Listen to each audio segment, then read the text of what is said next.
kita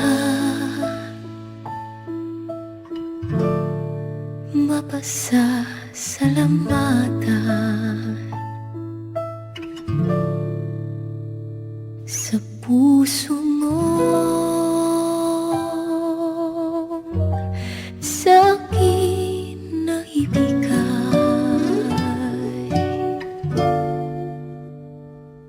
Ngayon lamang ako nagmahal ng tunay sa tanang aking buhay.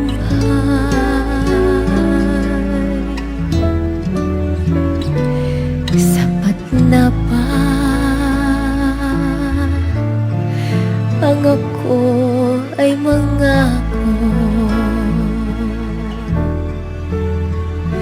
Mananatili ka dito sa aking puso. Paano kita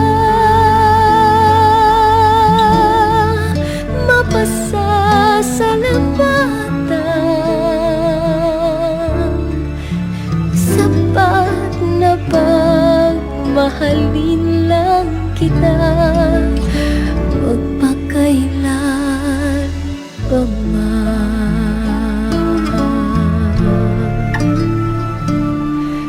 Ngayon lamang ako nagmahal ng tunay sa tanang aking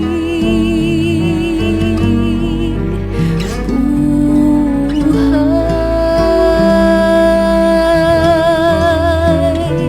Sapat na ba na ako ay mangako? Mananatili ka dito sa aking puso. Paano kita mapasasalamatan?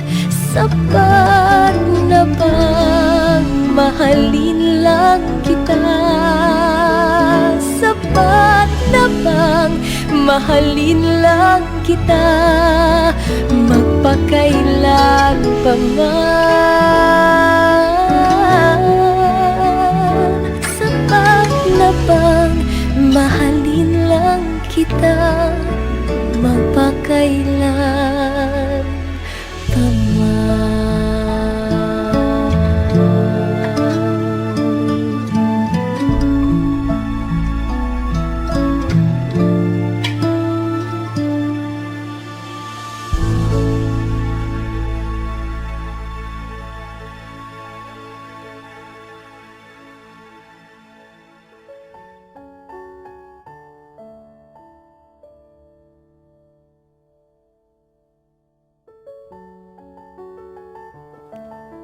Amang, may gusto po kaming sabihin sa'yo.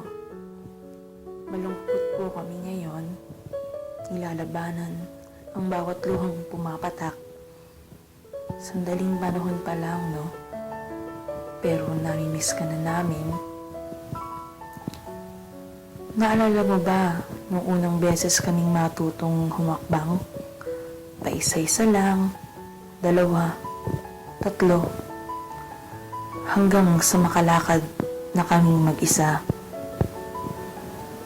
Noong mga panahong iyon, batid mong hindi pa talaga namin kaya. Kaya naman, kinagabayan mo kami. Hinasa at tinuruan ng mga bagay na huhubog sa aming pagkatao.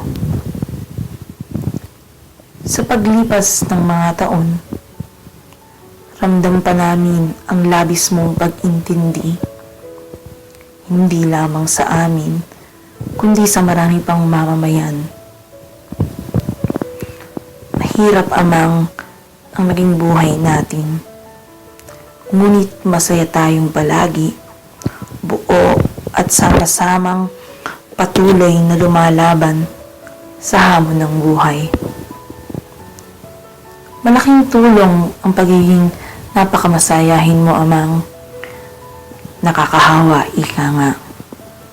Hindi matatawaran ang mga bagay na naibahagi mo. Hindi man lahat kami ay nakapagtapos ng pag-aaral, lubos at sobra pa ang naituro mo sa amin. Hindi namin sigurado kung sapat na ba ang pagmamahal na ibinabalik namin sa iyo, amang. Lahat ng pagsisikap namin ay para sa inyo ng inang. Kayong mga naging unang guro namin. Buo, matatag, at masayang pamilya ang pangako namin sa inyo.